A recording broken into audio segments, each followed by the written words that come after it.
All right. Good afternoon, ladies and gentlemen, boys and girls, children of all ages. My name is Mr. Duran. I am a park naturalist at Long Branch Nature Center with Arlington County Department of Parks and Recreation. That was a mouthful, but don't worry, there's more to go.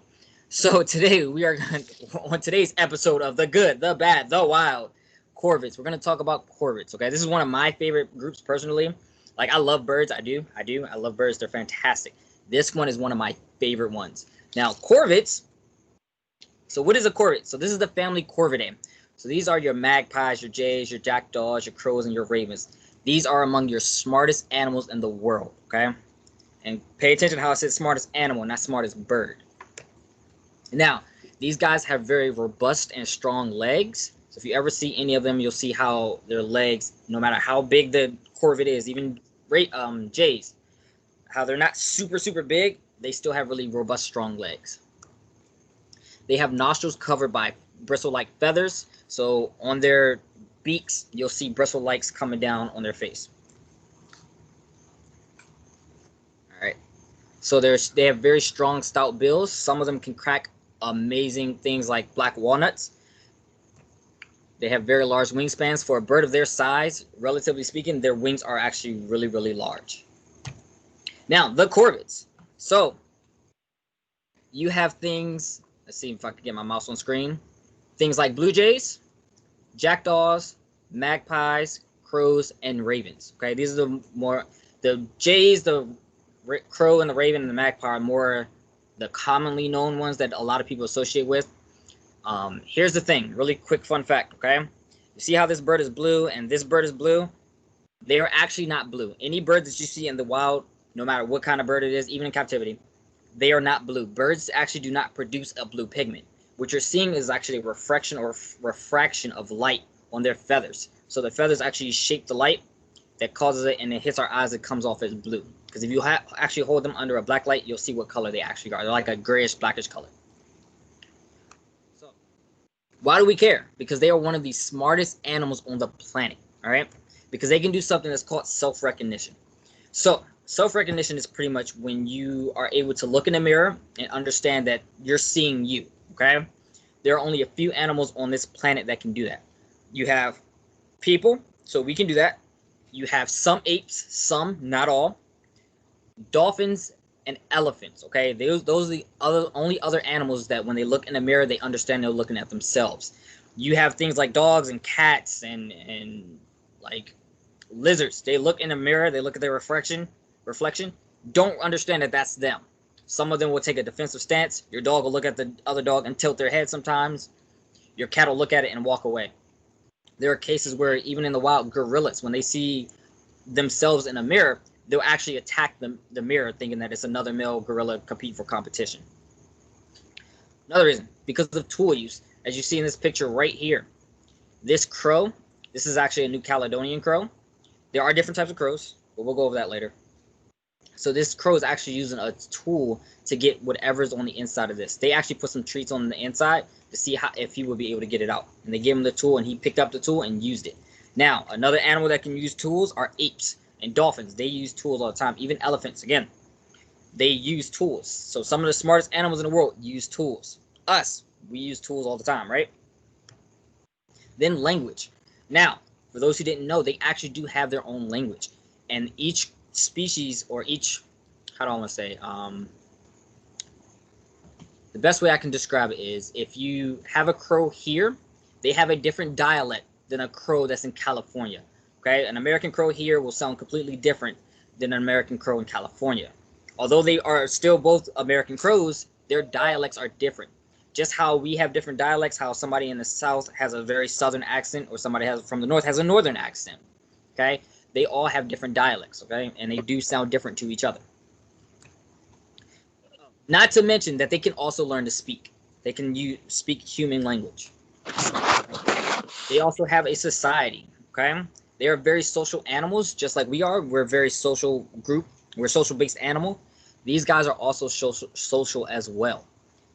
And so they live in very tight-knit groups. Sometimes during the wintertime, you'll have a group of crows, a murder of crows, that can have up to 100 different members in it, and they could all be unrelated, but they'll all still stay together. Once spring and summer hits, that's when they'll separate, but they'll still be in large numbers, like about 25 of them, all family members.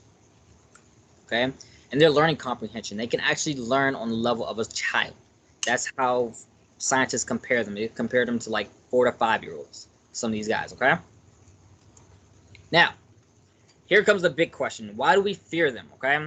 So, oh, also, at any point, if you guys have questions, feel free to put it in the chat. Or raise your hand if you know how to raise the raise your hand feature. But why do we fear them? So, when it comes to your ravens and your crows, your black corvids, okay? A lot of people fear them because they signify death or omen, okay? A lot of people don't want to necessarily associate things positive with these corvids, okay? And that's actually a new world thing, okay? The reason why this came about is because on battlefields, you'll have a lot of crows and ravens appearing. And the reason for that is because your crows and your ravens, they eat carrion. They eat dead things, okay? So after a battlefield, there's nothing but dead animals laying on the battlefield. And so they'll come down and eat it. They won't pass up on a free meal, okay?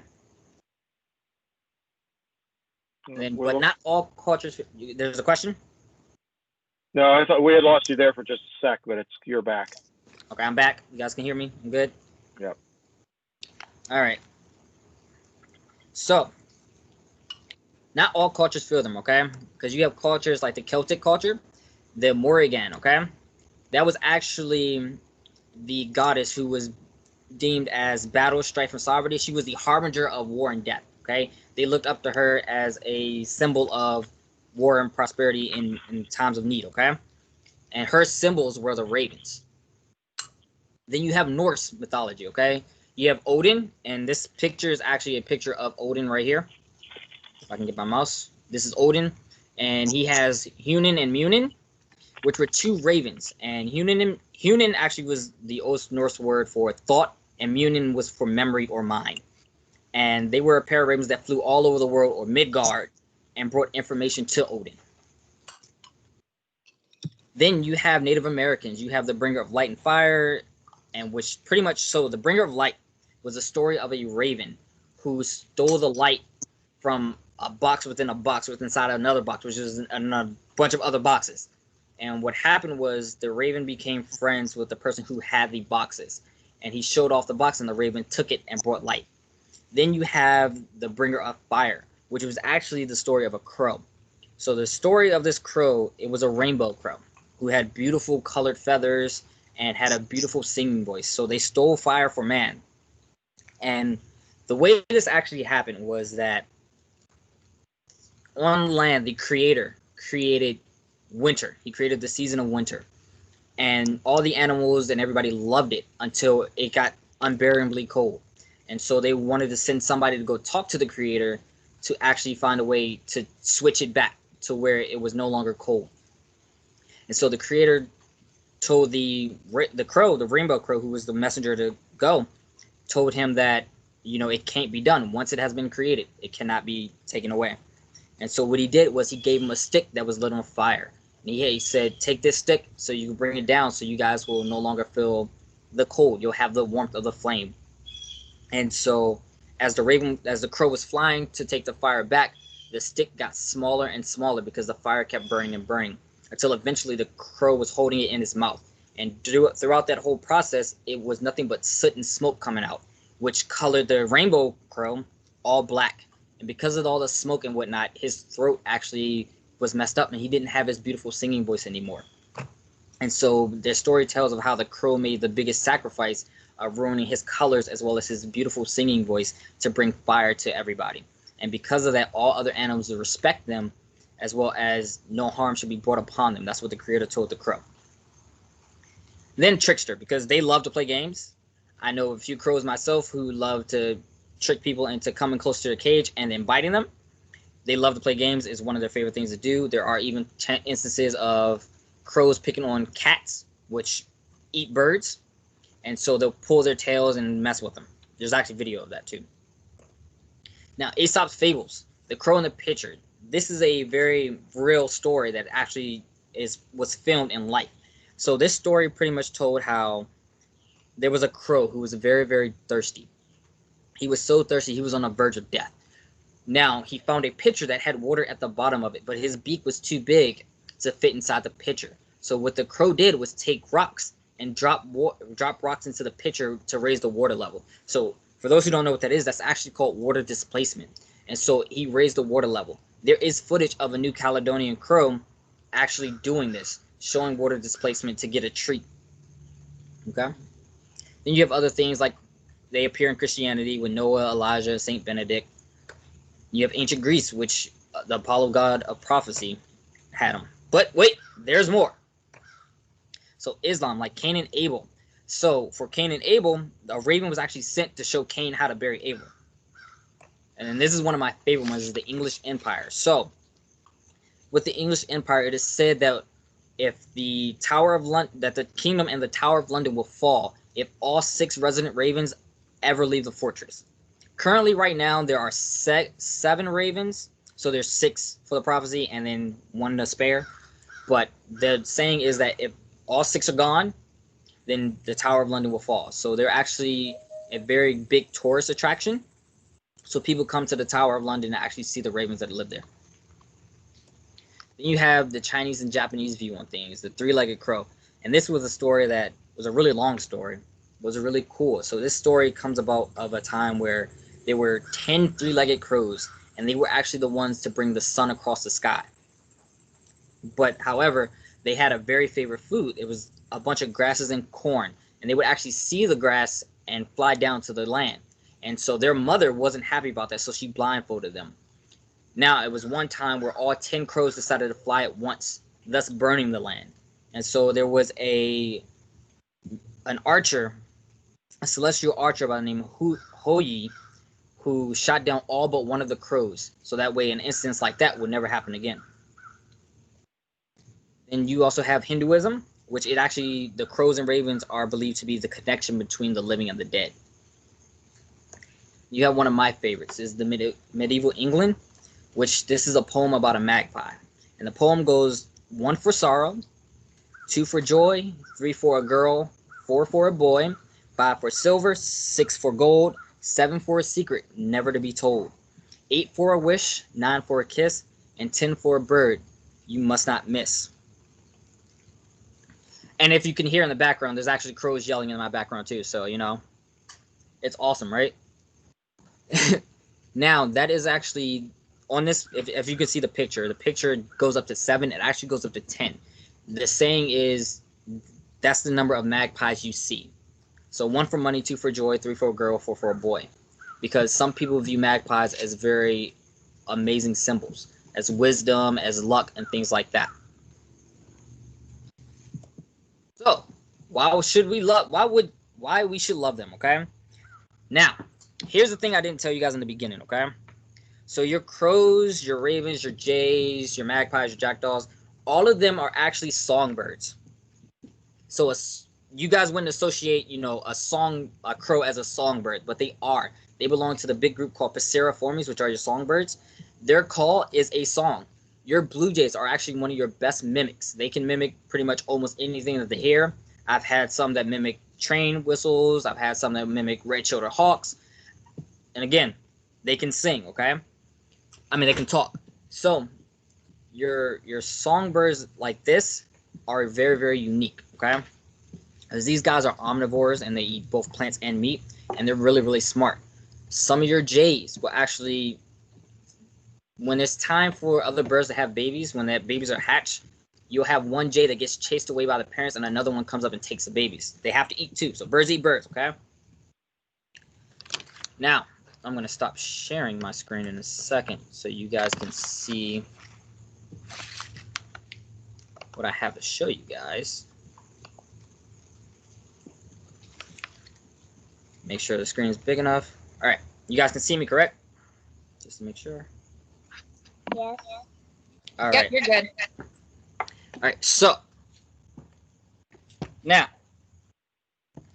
you all see crows, and a lot of people ask, what's the difference between a crow and a raven, okay? So for those who don't know, a crow is about this big, okay?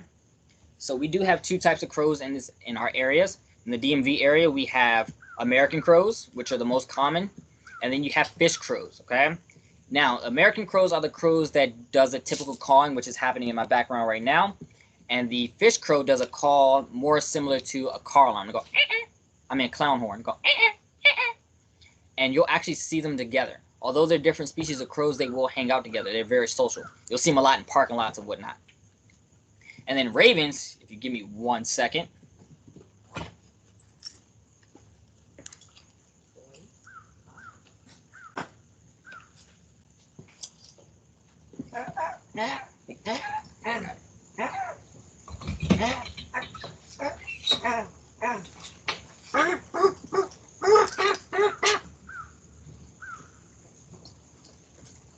Thank you. All right, so ravens are about this big, okay? So this is actually a common raven. There are 2 types of ravens in the United States. You have the common raven, which is the bigger one, and then the Chihuahuan raven, which appears in the Chihuahuan Desert, which is central United States, so Nevada, New Mexico, all the way down to Mexico. Now, the common raven is a very massive bird and very, very smart. Their beaks are really, really big. I'm pretty sure you can see his beak, as massive as it is. And they can actually crack black walnuts with just their beak, okay? Now, these guys are really smart. So he is so smart that he does know how to talk. He can say hi, hello, oi, come in. And he actually, sometimes he'll say hello to the door, and a dog will start barking, and then he'll start barking at the dog because the dog is barking at him, but he barks at the dog because the dog is barking. He just creates a vicious circle. But they are really, really massive. Now, I'll show you guys. So ravens, I don't see if you guys see his wingtips. When they're in flight, you can see their wings are a lot more pointed than a crow's. So crows typically have more rounded out wings, and when they're flying, your ravens are soar. They soar, whereas your crows, they do a lot of flapping. Okay. Now, come on, hi. So, like I said, he is an omnivore, so he does eat plants and meat. So eat a bunch, anything that's edible, they'll eat. They don't really have a preference over it. Now, they aren't as social as crows are. So typically when you see them in the wild, there's about 2 or 3 of them. When they're older. Yes. Got a question here. Is how much does he weigh? How much does he weigh? About 2 pounds? 2 pounds. He weighs about 2 pounds. Birds don't really weigh too much, especially those that are flighted, those that fly, just because when your bones are hollow and you're already light, if you put on too much weight, it's going to be really, really hard to take off the ground. So, but yeah, and one of their favorite foods is carrion, so dead things. They love to eat dead things because it's a lot easier to get. It's a lot easier to find. They do very well near people. All your corvids do, just because we throw everything around, okay? They thrive in human society, okay? Now, and during the winter time is when the fall and winter is when you'll see these guys the most, especially in Virginia. We even had one fly around in Long Branch this past winter. You'll see them a lot just because they come down further north to come down into where it's a little bit warmer, okay? Then you have some that are residents, so they stay there year-round. They love to play near the highway just because a lot of roadkill happens there, and then they get to ride the thermals from the road as well as the wind from the trucks. I've seen a few of them play on the Beltway on Woodrow Wilson Bridge just because the wind of the trucks was just taking them up. You guys have any questions? Any more questions? All right.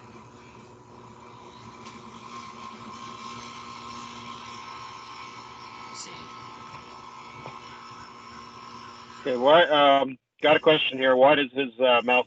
Why does he keep opening his mouth? So why does he keep opening his mouth? It's just a calming thing for him. He'll open his mouth just to keep himself calm.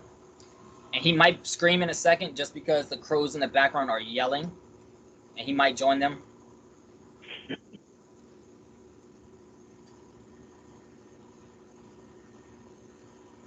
Now, hi. Now on their throat, they have what's called hackles. So, see, you want to talk? So they have hackles. That's another thing that crows don't have. And their call is more of a croaking sound than it is a calling sound. You do it? Hi. Hi. Hi. Hello.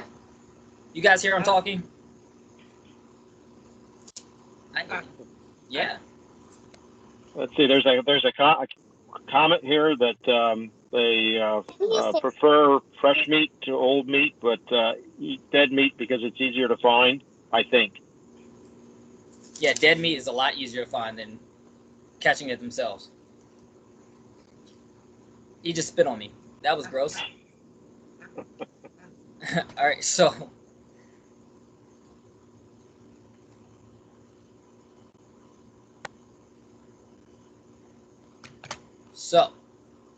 he's actually 2 pounds. After holding for a while, it does get very heavy. It's kind of like a baby. So if you ever held a baby, after a while, your arm starts to go down like that.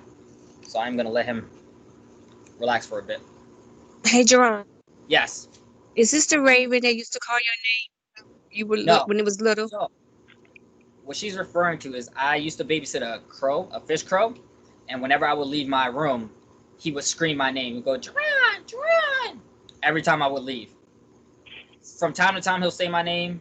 It's on a rare occasion that he does it, but he was a crow that did that. And so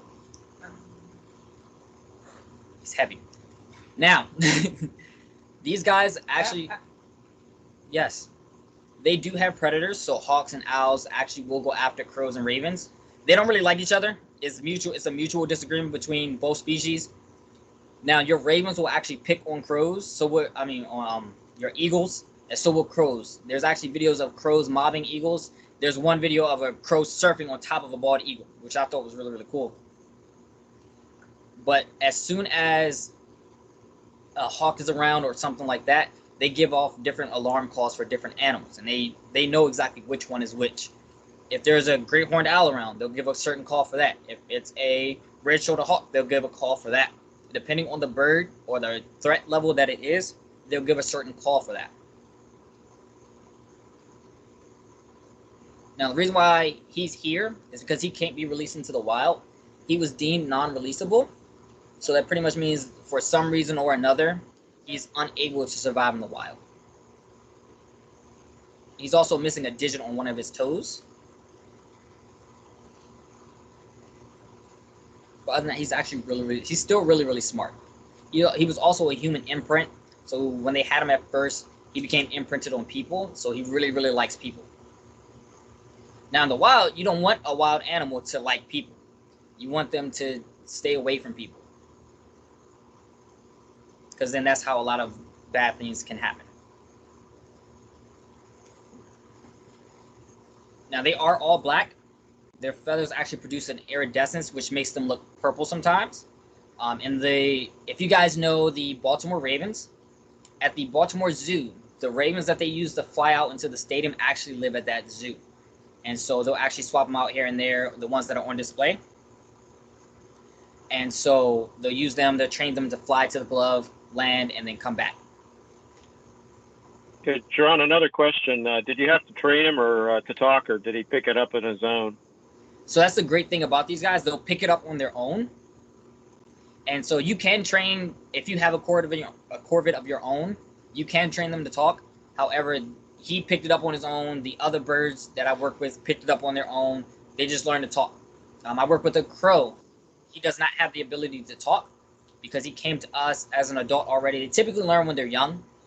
And so he doesn't know how to talk, but he is very, very well behaved. He knows how to sit on a glove perfectly fine. He is crate trained, so he hops in and out of his crate. We actually didn't have to train him how to do that. He did it on his own, and he actually taught our other crow, who's a lot younger, who's in his teenage years, so he's a bit of a brat, taught him how to go in and out of a crate. So getting him out of their cage is a lot easier. This raven right here is crate trained as well, so he goes in and out of his crate very, very well.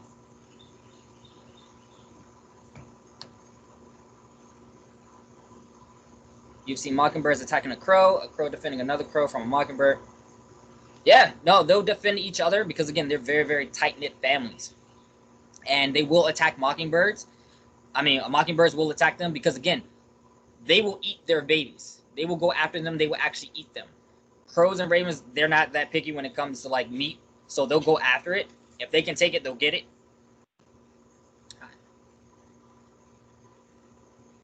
Now, they can solve puzzles. They can solve very complex puzzles. I don't mean puzzles like a puzzle piece. I mean puzzles to get food or some type of reward. And so their language skills are also better than that of parrots. They also don't have a tongue that's like a parrot, so the fact that they are able to speak is very, very impressive. Now, when he shakes and fluffs himself up, that's a sign that he's very, very comfortable and relaxed.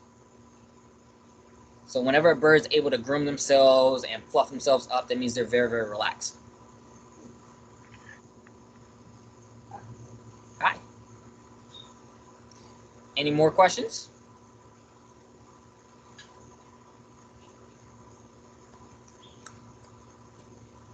If you guys have a question and you don't know how to word it, chat, you can unmute yourself and ask. Does he speak on command, or does he just say whatever he feels at the time? Did somebody have a question? I heard something. I just didn't hear it all. Yeah. Does he speak spontaneously on his own volition, or does he do it on command? He does it when he wants to. Like any smart animal, they'll do it whenever they want. Like getting a child to clean up their toys, they do it when they want. Sometimes he'll respond to you if you say certain things. I don't think he's going to respond to me right now. Hi. And what is their lifespan? Their lifespan up to about 20 to 25 years. And when they do lay eggs, every corvid tends to lay between 3 and 8 eggs. So in that range is typically where most corvids lay their eggs.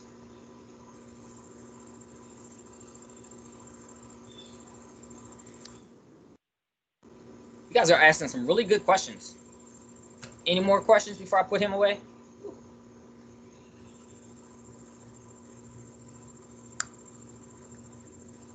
Just give it a second. All right, so I'm going to go ahead and put him back in his carrier.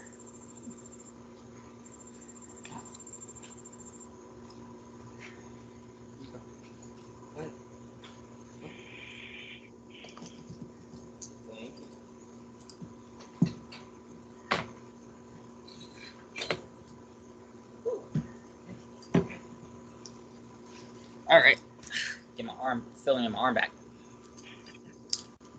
All right, so to recap again, smartest animals in the world. Okay, they actually are really, really smart. All right, let's see. Do corvids make good pets, or are they too smart? All right, so that is a really, really good question. Do corvids make good pets? All right, here's the thing. Any animal that is really, really smart needs a lot of attention. Okay. The smarter the animal is, the more trouble they cause, okay? So having a corvid as a pet, if you don't have the time, effort, and energy to take care of them, to give them the enrichment, the activity time that they need, they can cause a destructive mess, okay? They're really, really cool to look at, and my plan is to actually own a corvid in maybe a year and a half or so. But you got to have dedicated time to give them. And if you don't have that time, I don't recommend having a corvid as a pet, just because, again, they will make a big mess. They will destroy whatever they can. If they can do it, they will. And if it's a native corvid, it's illegal. Yep, it is illegal. Any bird that is native to the United States that's protected under the Migratory Bird Treaty Act, you actually cannot have. Like a common raven, you cannot have that as a pet. An American crow, you cannot have it as a pet. Fish crow, you cannot have as a pet. I have a friend of mine. She actually has African pied crow, which is from Africa, as the name implies, which is perfectly fine to have. He actually has like a vest. He has like a white vest. He's actually really, really cool. His name is V, because, you know, he has a vest. But she can have that because he is non-native. Whereas if somebody had a blue jay as a pet, that would be way illegal. Okay, just like bird feathers, you can't actually have bird feathers unless you are Native American. Okay, the reason why like nature centers and stuff have them is because we have special approval and permits to have it. Whereas if you aren't and you can't prove that you're Native American, you cannot have it. It is illegal to have those feathers. What should you do if you find one that's injured, an injured native bird? All right, what you should do, you should find your local rehabber, and seek the advice of them, because they will give you the best advice that you could ever look up, okay? You may think to go to Google and look up, all right, what should I do? Never, ever, ever, ever feed an injured animal. I don't care what kind of animal it is. Don't ever feed it. That is a big no-no, and any rehabber will tell you that. You do not want to feed that animal. You want to contact them, the proper people to handle that. There are people who rehab birds, okay?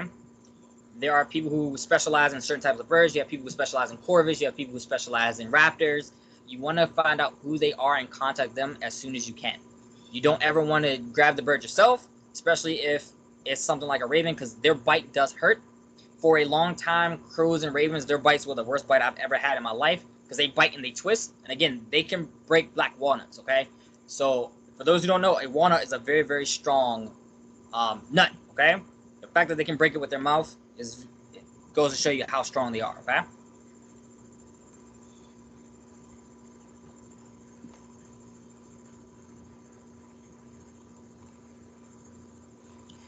Any more questions?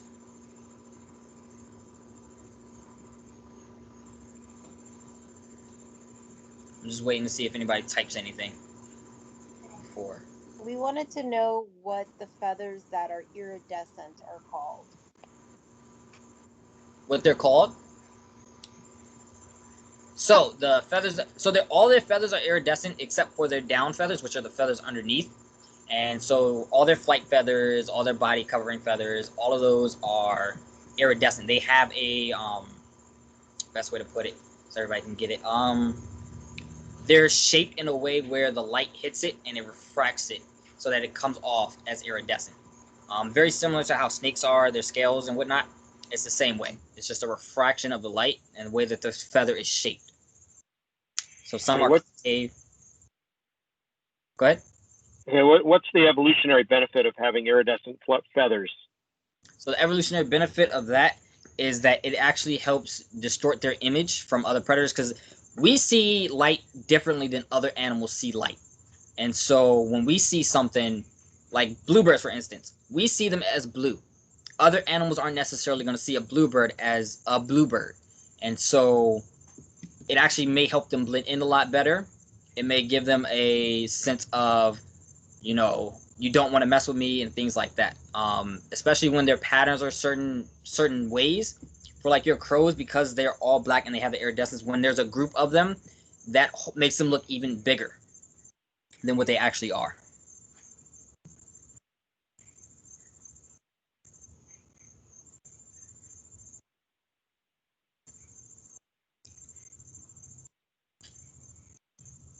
Any more questions?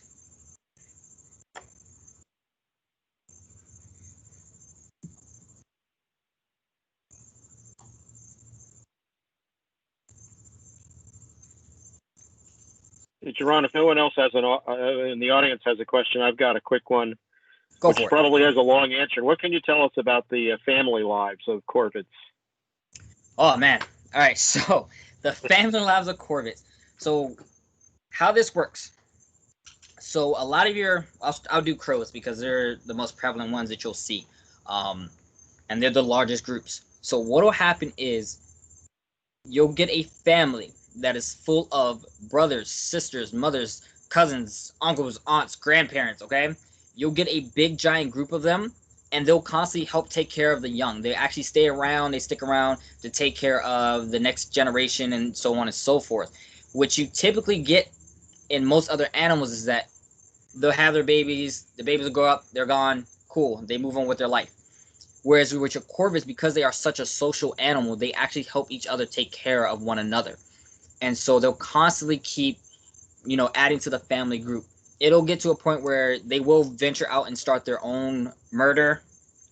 And so once it's a lot of them, and typically what happens is, like I said, during the wintertime, you get everybody that comes together. And that's typically when the mixing and mingle happens, and some will go with them, some will go with another group. But they typically will stick around each other, and they'll constantly help each other. So crows typically don't fight each other, and they'll work together. They are a lot better at working together than we are, and so they'll stick together and help each other throughout their whole lives. Does that answer your question? Yep.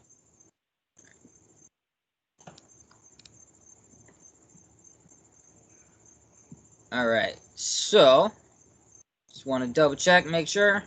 I don't see anything else in chat. Just making sure. All right. So, this is your chance. Any questions, comments, smart remarks? I know some of you laughed. I know you laugh. Your mic is muted, but I know you laugh. Are they nocturnal or diurnal? All right. So, they are actually diurnal. So, they are most active during the day. In case you guys didn't know what that meant. So, they're active during the day, and that's when you'll find them. Nocturnal is actually when they all come together and roost and sleep at night. One cool thing I wasn't able to show you guys on him is that they do have a third eyelid, which is called a nictitating membrane. So when they blink, it goes over. And they actually, when they're flying, it'll come up as a sort of goggles. And it also helps protect their face when they go after something that is live from attacking them.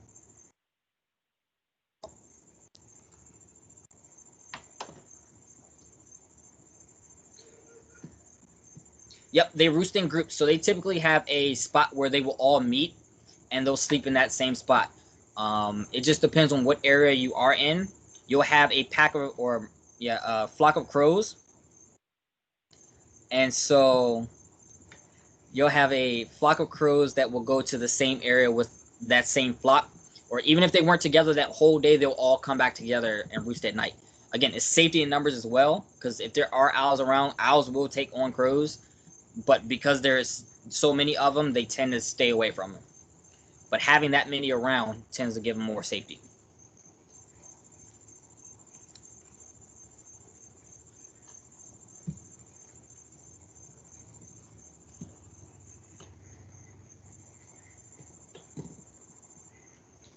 Any more questions before we sign off? All right, think good. Well, all right, cool. Alrighty, well, I want to thank you all for tuning in. I want to thank you all for signing up for this program. We are offering a bunch more programs. We are offering in-person programs as well, and we will be offering a bunch more virtual programs as well. I'm in the midst of getting a beginner birding club together. So if you are interested, if you have no idea about birds or anything like that, then this is the time for you and you want to start, this is the best one to join.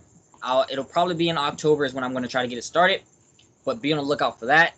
Now, if you are already into birds a little bit more than the average person, I don't recommend it because we're gonna go like to the basics of it. But if you want to start with the basics too, because you can never start over with the basics. Basics are good. You can also join that too. But I'm gonna try to get a beginner birding club so that way you can learn more. You have the access, the availability to have a chance to learn more about birds. Learn their songs, their calls, when they migrate, things of that nature.